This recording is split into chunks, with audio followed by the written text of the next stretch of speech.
So sorry I wasn't able to pull the engine in the last video or pull the transmission or anything I was planning on doing.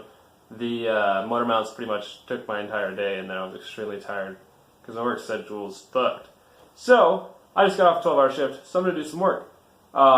First thing I'm going to get on is trimming my oil pan, because there is a cradle for the crankshaft, and the oil pan that I bought, it looks like they grinded it down, but I don't know if the Series 1 and Series 2 rb25, if the cradle's a little thinner than the Neo, but I have to shave down the sides. Here, I'll show you. So right here, it's already shaved down a little bit, and here it's shaved down too. Same with over here. So obviously they're aware of the issue, but I just need to trim it just a tad bit more. Well, not that tad bit more. Dave's going to come over and help me pull the transmission out, because it's not a job I want to do on my own. I'm the only person here right now, so if I get trapped underneath the car and I can't reach my phone, I'm fucked, to say the least. I mean, I'm screwed. But yeah. So, we're going to trim this aluminum up. Should be pretty quick, just because it's easy to do. But hopefully I'll be able to install that tonight, if I'm awake enough. I'm kind of tired. I got some Coronas, and some Limes, and some Bud Light, and we'll see how this video ends out. So I got the oil pan trimmed up. Figured out, I got underneath the car, since the oil pan's not on, figured out that I believe it's the oil pump bolt that holds the spring for the oil pump. I could be very wrong, I'm not sure.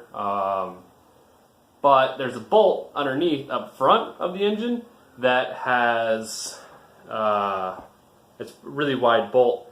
And when it's tightened, the edge of the bolt is pointing forward towards the front of the pan.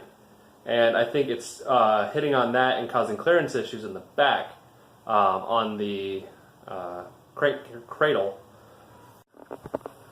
So I got it trimmed up right here and right here. It's not a lot. I didn't want to get rid of any structural integrity if I ever hit anything, which I'm pretty sure this is aluminum. If I hit anything, I'm screwed anyways. So that side, and then back here, right here, I noticed there was some scoring from when I forced the pan on the first time. And then right here, you can see that one. And that should have taken care of the problem. Now you get this cleaned up, wiped down, get all the dust out of it. That's the reason why I laid this down, so no dust got into the sump and then was sucked up into the piston, causing scoring on the edge of the piston.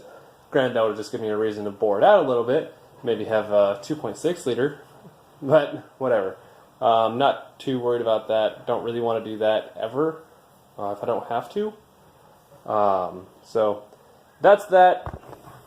And yeah, I can't stress how important it is when you're making something, make a template. Measure twice, cut once. I just fitted up my new motor mounts, the solid motor mounts that I did in the last video, and I've only installed one so far, but the one on this side, it should go down equally on the other side, is literally perfect. It couldn't get any better. The welds could be better and all that. It could look better, but the fit is perfect. I'll show that to you guys right now. So here's the mount. It's got the rubber pad down below, and then it's going to have another rubber pad right here. But as you can see, there is none, if a little, gap in between that. And that was just all made from one cardboard cutout of this piece and like 6 measurements. Now I need to mark where the bolt hole is on this side and drill a hole, and then drill holes in the exact same spot in the other one, and then mount this one up, and then I will mount the other one up. So stay tuned. We got motor mounts in. One of them's drilled. On the on the driver's side, this one's partially drilled, but it is mounted. As soon as I pull the engine out, I'm going to drill it the rest of the way. My drill's charging. Nate showed up. He's helped me out because I didn't want to do the transmission alone. So it's 1 o'clock in the morning. He has to work tomorrow at 1.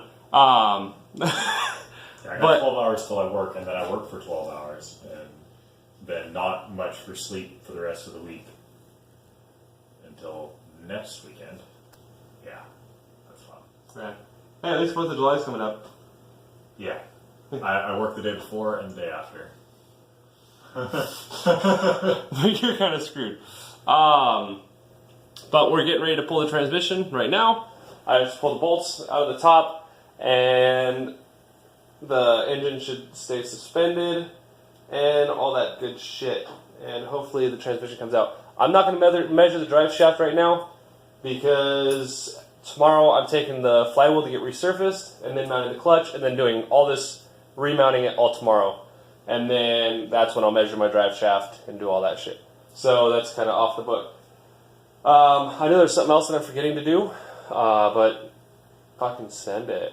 So right now we got the jack underneath the transmission. Gonna take the transmission bolts out, and then we're gonna pull the transmission out, and hopefully it comes out through the transmission tunnel, and I don't have to pull the entire thing out as a hole and bang out the firewall again.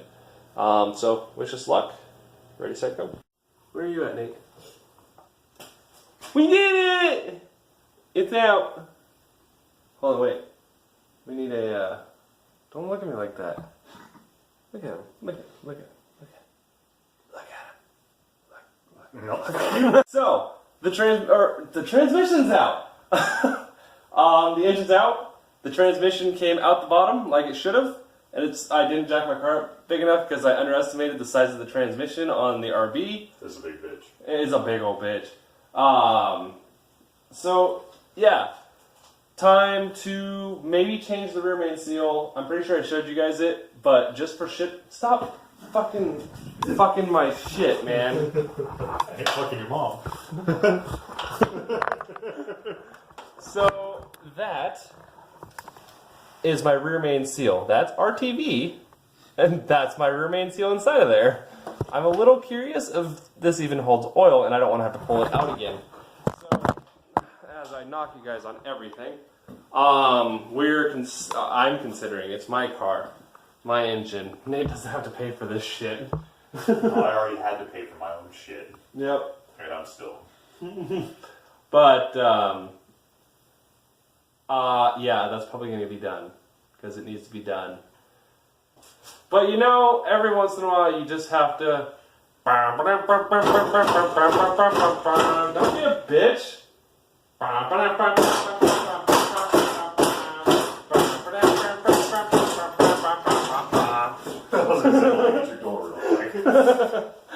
Oh my God, you'll be doing enough of that. We're gonna do a video. I'm gonna tap your fender, and we're gonna do a fucking just back and Oh forth. my God, yes. This video is gonna happen. Yes. It's gonna be one of those, like him smacking into my fender, and then we're gonna put it on repeat, and then retune it. So we're gonna have to hire somebody to do this for us because I'm not that talented. But it's gonna be. Oh no, we can do that with tire blades and the hits of me hitting. Oh yes! All right, I see where you're going with this now. This is happening. Yeah. I'm gonna thumbnail this. Okay. And yeah.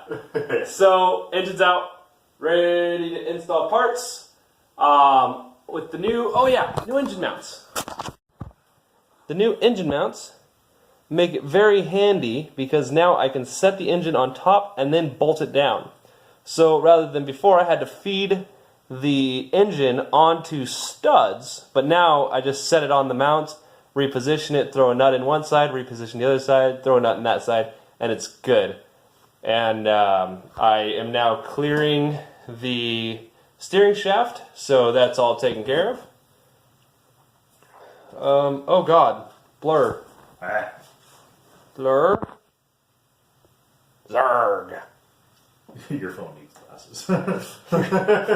Your face needs glass. Your face needs a black bag. You know I can't hear you without my glasses. Fuck off. Alright, so we're going to end this video here. I don't know how long this is going to be, but...